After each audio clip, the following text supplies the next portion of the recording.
Notes from Green Elsh, number 62. Love the Unloving.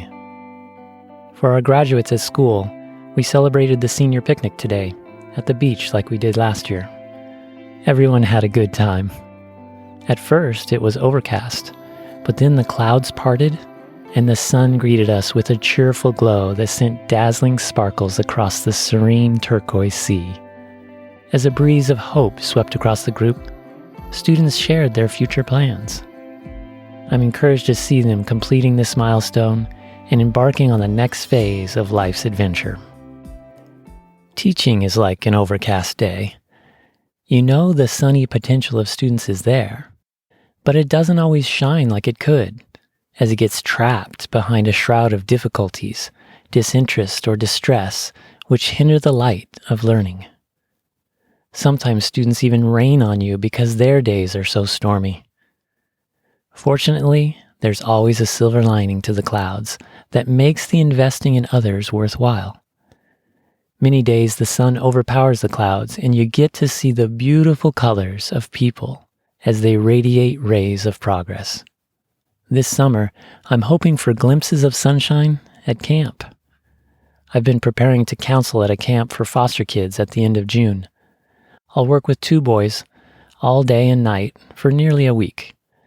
Like all the kids at this camp, they carry a burden of abuse, neglect, and trauma that no one should experience, let alone a child. In some ways, they remind me of some of my students at school. By God's grace and with His help, the goal is to love them, treat them royally, and build positive memories for them so they understand that they are valuable. This will be challenging since most of these kids have learned to distrust and distance themselves in order to cope. They can lash out and hurt others because tragically that is how they've been mistreated. But love can overcome that and bring healing. It will take more than the few days we have at camp, but it's an important beginning. Hopefully the dawn of brighter, happier days. In the past, I've shared with you before how life is made of relationships. It's a precious treasure to experience liking or loving others who like or love you in return. But there are many people who can't or won't like us or love us for a number of reasons. Some are friends who suddenly turn on us, choose to avoid us, or gradually ignore us. That hurts. Others are strangers who enter our lives. How do we respond? Do we ignore and avoid them? Or do we love and care for them as best we can? Not because they are necessarily nice or loving, but because we are as God shares His love, kindness, and goodness through us. Mother Teresa, a missionary who relied on God to work with poor, outcast, shunned, forgotten, diseased, and dying people in the crowded slums of Calcutta, India, shared some wise and practical words along this line. People are often unreasonable, irrational, and self-centered. Forgive them anyway. If you are kind, people may accuse you of selfish, ulterior motives. Be kind anyway.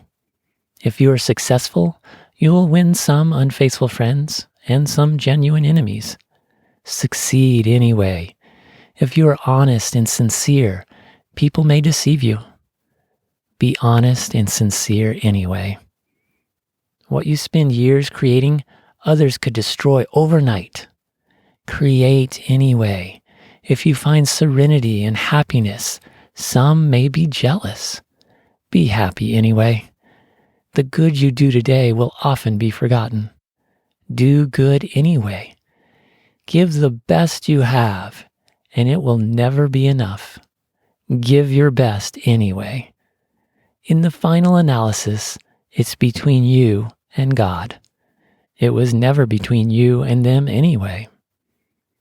Jesus put it best when He commanded us to love God and love others like we love ourselves. Another way He said it is to treat others the way you want to be treated. I need God's love, His wisdom and energy to do this as a friend, a teacher, and a camp counselor. Although it's hard, it's the right thing to do. Everyone needs to feel loved. As we love them unconditionally, hopefully any gloomy and oppressive clouds of their lives evaporate and they can shine like they were meant to.